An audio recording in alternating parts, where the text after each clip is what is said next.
안녕하세요. 저는 박영수입니다. 올해 나이가 68세입니다. 작년까지만 해도 제 손에는 13억 원이 있었습니다. 지금은요. 서울 외곽 월세 70만 원짜리 빌라 3층에서 살고 있어요. 정말 웃기죠? 작년 이맘때까지만 해도 저는 13억 원을 가지고 있었거든요. 이제 평생 걱정 없이 살겠다 하면서 충북 산골로 내려갔어요. 33년간의 고등학교 수학교사 생활을 끝내고 평생 꿈꿔왔던 전원 생활을 시작한다고 말이에요. 하지만 평생을 번 돈이 사라지기는 한순간이더라고요. 1년 8개월 만에 10억 원이 사라졌습니다. 혹시 여러분 중에서도 나이 들면 시골에서 살아야지 하고 계신 분들 있으시죠? 제발 제 이야기를 끝까지 들어보세요. 저는 평생을 성실하게 살았어요. 33년간 고등학교에서 수학을 가르쳤고 투기나 도박 같은 건 한 번도 해본 적 없어요. 정년 퇴직 후 6년 동안은 집에서 조용히 지냈고요. 그러다가 생각해봤어요. 이왕 집에 있는 시간이 많은데 공기 좋고 경치 좋은 곳에서 살면 어떨까? 사실 어릴 때부터 꿈이었거든요. 시골에서 텃밭 가꾸며 사는 것 말이에요. 저는 경기도 농촌에서 태어났거든요. 할아버지가 농사 짓는 모습을 보면서 자랐어요. 그런데 부모님이 공부해서 서울 가라 하셨죠. 그래서 평생 서울에서 살았지만 마음 한 구석에는 항상 시골에 대한 그리움이 있었어요. 언젠가는 돌아가야지, 언젠가는 할아버지처럼 농사지며 살아야지. 그런 평범한 사람이 어떻게 10억 원을 날렸는지 정말 믿기지 않으실 거예요. 6년 전 정년 퇴직할 때만 해도 모든 게 완벽했어요. 퇴직금에다가 32년 살던 아파트 11억에 매각했으니 13억이 넘게 있었죠. 와, 이 정도면 정말 조금씩 아끼면서 여유롭게 살 수 있겠다. 아내 미정이랑 둘이서 좋아했어요. 자식들도 아버지 정말 부럽다. 우리도 나중에 그렇게 살고 싶어요 라고 하더라고요. 그때는 정말 행복했어요. 6년 동안 집에서 지내면서 동네 산책하고 집에서 책 보고 아니면 매일 TV를 봤거든요. 어느 날 연예인들이 전원 생활을 하는 프로그램들을 보는데 유명 연예인들이 시골에서 텃밭 가꾸고 자연에서 힐링하고 너무 부러웠어요. 특히 기억나는 게 한 프로그램에서 어떤 배우 부부가 나왔는데 아침에 일어나서 텃밭에서 따온 상추로 쌈을 싸먹고 직접 기른 토마토를 따서 먹고 그런 모습이 너무 행복해 보였어요.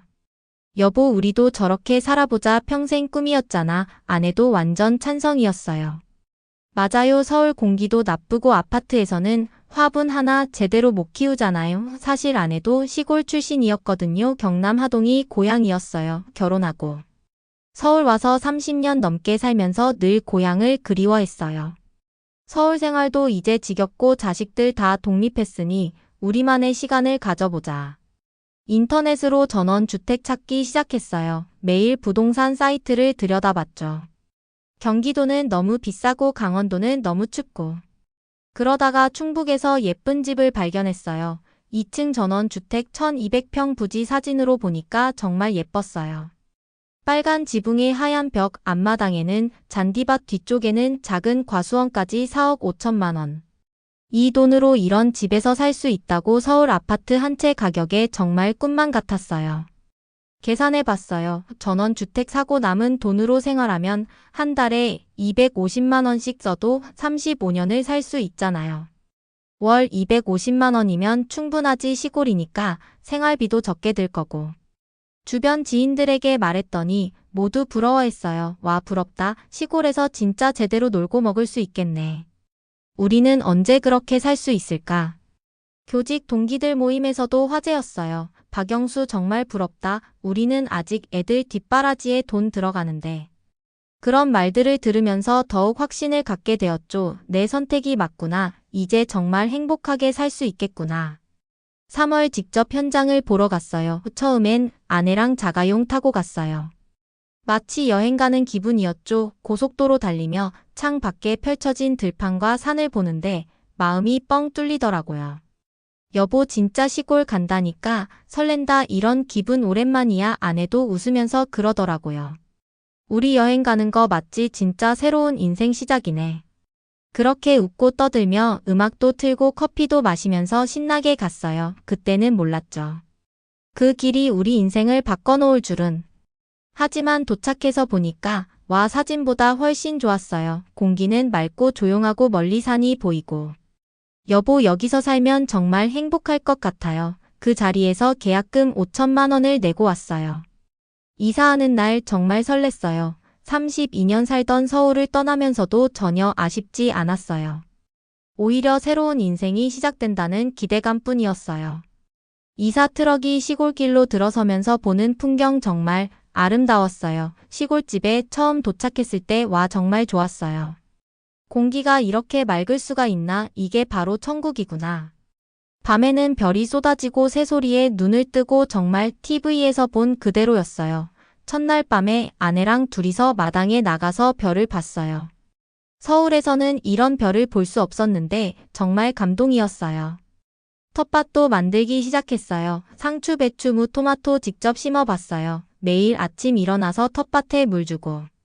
오후에는 산책하고 여보 우리 정말 잘 왔네요. 그렇게 말했어요. 그때까지만 해도 한 달 정도는 정말 좋았어요. 신혼여행 같았죠. 매일이 새롭고 모든 게 신기했어요. 그런데 두 번째 달부터 뭔가 이상했어요. 마을 사람들 눈빛이 달라지기 시작했거든요. 처음에는 어서 오세요. 잘 오셨네요. 하더니 점점 째려보기 시작했어요. 그러더니 어느 날부터 대놓고 말하기 시작했어요. 마을 슈퍼에 갔는데 할머니들이 수군거리는 소리가 들렸어요. 서울 사람들이 와서 잘난 척한다더라. 돈 많다고 우리를 무시한다더라. 저기 빨간 지붕집 말이야. 차도 비싸 보이던데. 전혀 그런 적이 없는데 말이에요. 그리고 마을 이장님이 찾아왔어요. 박 선생님 마을 규칙 좀 설명드리려고 왔습니다. 마을 회비월 5만 원. 품앗이 각종 행사 의무 참여 마을 대청소 길 닦기. 이런 건 도시에서는 없었는데 여기는 시골입니다. 마을 공동체니까 다 같이 해야 해요. 참여 안 하면 완전히 왕따가 되는 분위기였어요. 그런데 정말 충격적인 일이 일어났어요. 어느 날 갑자기 옆집 아저씨가 와서 고래고래 소리를 지르는 거예요. 당신 집 담장이 우리 땅을 침범했어. 네 뭔 소리세요? 측량해 보니까 60cm나 넘어왔어. 알고 보니 이전 집주인이 담장을 잘못 세운 거였어요. 그런데 그걸 저한테 해결하라는 거예요. 이전 주인한테 얘기하시죠. 그 사람은 이미 팔고 갔잖아. 이제 당신 책임이야. 측량비 60만 원, 담장 재공사비 280만 원, 총 340만 원이 들어갔어요. 그게 끝이 아니었어요. 그 다음 달에는 제가 심은 감나무 가지가 경계를 넘어간다고 자르라고 하더라고요. 감나무를 왜 잘라요? 열매 좀 같이 따먹으면 되잖아요. 안 돼. 내 땅에 가지가 넘어오면 안 된다고. 나무 전문가 불러서 가지치게 하는데 40만 원 끝이 없었어요. 뭘 해도 트집을 잡더라고요. 집 앞에 쓰레기 봉투를 놨다고 뭐라고 하더라고요. 그런 건 말을 지정 장소에 버려야지. 여긴 서울 아니에요 하면서요. 어느 날은 아내랑 마당에서 삼겹살을 구워 먹었어요. 바람도 선선하게 불고 별도 보이고. 여보 이게 진짜 전원생활이지 뭐야. 그런데 갑자기 옆집 아저씨가 담 너머로 얼굴을 내밀더니 고기 굽는 냄새 좀 안 나게 못하나요? 그러는 겁니다. 저는 고기 냄새 진짜 싫어하거든요. 여기 조용한 마을이에요. 처음엔 농담인 줄 알고 같이 드시라고 제안을 했죠. 그런데 진지하더라고요. 결국 그날 삼겹살 반쯤 굽다가 불 껐습니다. 고기 굽는 것도 눈치 봐야 하나? 내가 뭐 잘못했나? 그런 생각이 들더라고요. 그런데 정말 충격적인 건 생활 인프라였어요. 마트 가려면 차로 40분. 그것도 작은 마트예요. 대형 마트는 1시간 10분 넘게 가야 해요. 종합병원은 1시간 30분, 응급실 있는 병원은 더 멀어요. 택배 일주일에 한 번만 와요. 그것도 마을 입구까지만 와서 직접 가져와야 해요. 배달음식 그런 거 없어요. 치킨도 피자도 전혀 안 와요. 그런데 진짜 문제는 겨울에 시작되었어요. 11월부터 난방을 켰는데 첫 달 난방비가 95만 원이 나온 거예요. 뭐라고 95만 원 도시가스가 없어서 프로판 가스를 써야 했는데 이렇게 비싼 줄 몰랐어요. 서울 아파트에서는 겨울에 25만 원이었는데 갑자기 95만 원이라니 12월에는 120만 원까지 나왔어요. 이거 잘못된 거 아니에요? 가스업체에 전화해봤더니 정상이라고 하더라고요. 전원주택은 단열이 안 돼서 그래요. 프로판 가스도 도시가스보다 3배 비싸고요. 그리고 전원주택 관리 이게 정말 지옥이었어요. 아파트에서 살 때는 관리사무소에서 다 해줬잖아요. 보일러 고장나면 전화 한 통이면 해결됐는데. 여기서는 수리기사 오는데 4일 걸려요. 4일 동안 난방 없이 지내야 해요. 하수관 막히면 정화조 청소를 해야 하는데 25만 원 수도가 안 나오면 펌프 고장인데 수리비 60만 원. 지붕에서 누수되면 방수공사 600만 원 매달 뭔가 고장나고 매달 돈이 나가고. 그리고 잡초 이게 정말 끝이 없어요. 1200평 부지에 잡초가 우거지는데. 제초제를 뿌려도 금방 또 자라요. 잔디깎기 기계 사는데 250만 원 제초제만 한 달에 12만 원 이게 전원생활이야. 이게 힐링이야. 그래도 버텼어요. 평생 꿈이었으니까요. 처음이니까 그런 거야. 적응하면 괜찮아질 거야. 하지만 정말 큰 일이 터졌어요. 다음 해 2월이었어요. 정말 추운 날이었죠. 아내가 화장실에서 나오다가 쿵 미끄러져서 넘어졌어요. 타일이 젖어 있었거든요. 다리에서 뚝 하는 소리가 났어요. 아내가 비명을 지르면서 일어나질 못하는 거예요. 아파 다리가 아파 얼굴이 새하얗게 질려서는 식은땀을 흘리고 있었어요. 급히 119에 신고했어요. 빨리 와주세요. 아내가 다리를 다쳤어요. 뼈가 부러진 것 같아요. 그런데 충격적인 답변이 돌아왔어요. 위치가 어디세요? 거기면 시간이 좀 걸릴 것 같은데요. 구급차가 지금 다른 곳에 출동 중이거든요. 얼마나 걸려요? 최소 50분은 걸릴 것 같아요. 서울이라면 10분이면 올 구급차가 여기선 무려 1시간이 걸렸습니다. 그 시간 동안 아내는 바닥에서 신음했고 저는 아무것도 할 수 없었습니다. 왜 여기 왔을까? 내가 이 사람을 죽게 하는 건 아닐까 수없이 자책했어요. 구급차가 와서 병원까지 또 1시간 10분 어느 병원으로 갈까요? 가장 가까운 종합병원으로요. 그럼 청주까지 가야 해요. 총 2시간 10분 만에 병원에 도착했어요. 의사가 엑스레이를 찍어보고 한 말이 지금도 생생해요. 뼈가 완전히 부러져서 수술해야 합니다. 아내는 다리에 철심을 박는 큰 수술을 받았어요. 수술비만 600만 원 3주간 입원했어요. 병원이 집에서 1시간 30분 거리라 매일 왕복하기가 힘들어서 근처 모텔에서 지냈어요. 모텔비, 식사비, 간병비까지 하루에 18만 원씩 들어갔어요. 3주면 378만 원 수술비까지 합치면 거의 1000만 원이 들어갔어요. 퇴원 후에도 끝이 아니었어요. 4개월 동안 주 2회씩 병원에 가서 재활치료를 받아야 했거든요. 68세 제가 1시간 30분씩 운전해서 왕복하는 거예요. 겨울철 빙판길을 매번 사고 날까 봐 조마조마했어요. 한 번은 눈이 많이 와서 길이 막혔는데 병원 예약 시간에 못 가서 다시 예약을 잡아야 했어요. 그런데 다음 예약이 3주 뒤더라고요. 환자가 많아서 어쩔 수 없어요. 재활이 늦어지면서 아내 다리가 더 안 좋아졌어요. 병원비, 간병비, 교통비까지 한 달에 250만 원씩 나갔어요. 그런데 이게 끝이 아니었어요. 그날은 이상하게도 하루 종일 마음이 불안했어요. 기분 탓인가 했는데 오후 늦게 아들에게서 전화가 왔습니다. 평소보다 훨씬 낮고 떨리는 목소리였어요. 아버지 지금 통화 괜찮으세요? 순간 가슴이 철렁 내려앉았습니다. 무슨 일인데? 그래 저 큰 실수를 하나 저질렀어요. 회사 동료 보증을 잘못 썼는데 그 사람이 도망쳤어요. 지금 제가 떠안은 돈이 3억 5천만 원입니다. 머릿속이 하얘졌습니다. 아내가 곁에 있었는데 전 얼른 자리에서 일어나 밖으로 나갔어요. 이게 무슨 소리야? 지금 당장 막지 않으면 신용불량자 되고. 회사에도 알려줘요. 아버지 와이프는 아직 모릅니다. 그냥 저 혼자 감당하고 정리하고 싶어요. 제발 한 번만 도와주세요. 전 잠시 말이 없었습니다. 주먹을 꽉 쥔 채 하늘을 올려다봤어요. 이미 아내 치료비며 생활비로 통장 잔고는 바닥이 보이는 상태였고 이제는 집을 어떻게든 팔아야 하나 고민하던 차였거든요. 지금 내가 이걸 막아줘야 하나 아니면 이대로 무너지게 놔둬야 하나. 한참을 침묵하다가 입술을 꽉 깨물고 말했습니다. 아버지가 어떻게든 해보마. 다만 내 엄마한테 말 못한다. 그렇게 저는 그날 3억 5천만 원을 송금했습니다. 그 돈을 보낼 때 손이 부들부들 떨렸던 걸 아직도 기억합니다.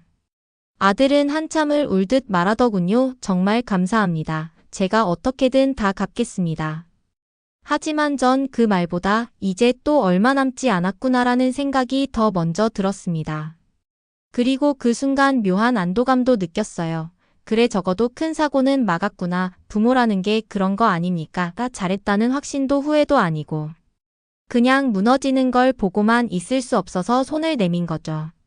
아내에겐 아직 알리지 못했어요. 아내가 알았어도 저와 같은 결정을 했을 겁니다. 누구보다 자식을 생각하는 사람이니까요.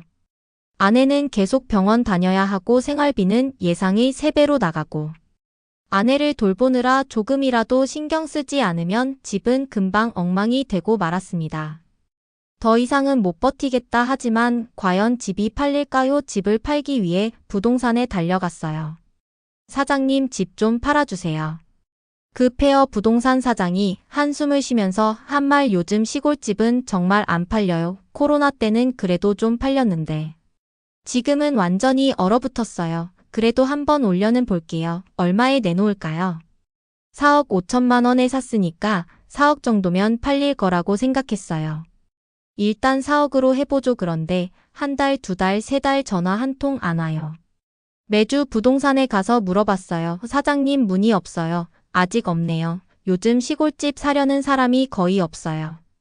왜요? 코로나 때는 도시 사람들이 시골로 많이 갔는데 막상 살아보니 불편해서 다시 돌아오는 사람들이 많아요. 그래서 이제는 아무도 안 와요. 가격을 좀 내리시는 게 어떨까요? 3억 5천만 원으로 내렸어요. 그래도 조용해요. 3억으로 내렸어요. 여전히 관심 없어요. 2억 8천만 원까지 내렸어요. 그제서야 전화가 왔어요. 딱 2통. 혹시 그 집 아직 파세요? 네, 보러 오실 거예요? 실제로 보러 갈 생각은 없고요. 그냥 가격만 궁금해서요. 2억 3천만 원 정도면 살 생각이 있거든요. 2억 3천만 원요? 너무 낮은데 시골집이 원래 그래요. 급하시면 연락 주세요. 말도 안 되죠. 8개월 동안 문의 전화가 겨우 5통이었고 그나마 진지한 매수 희망자는 한 명도 없었어요.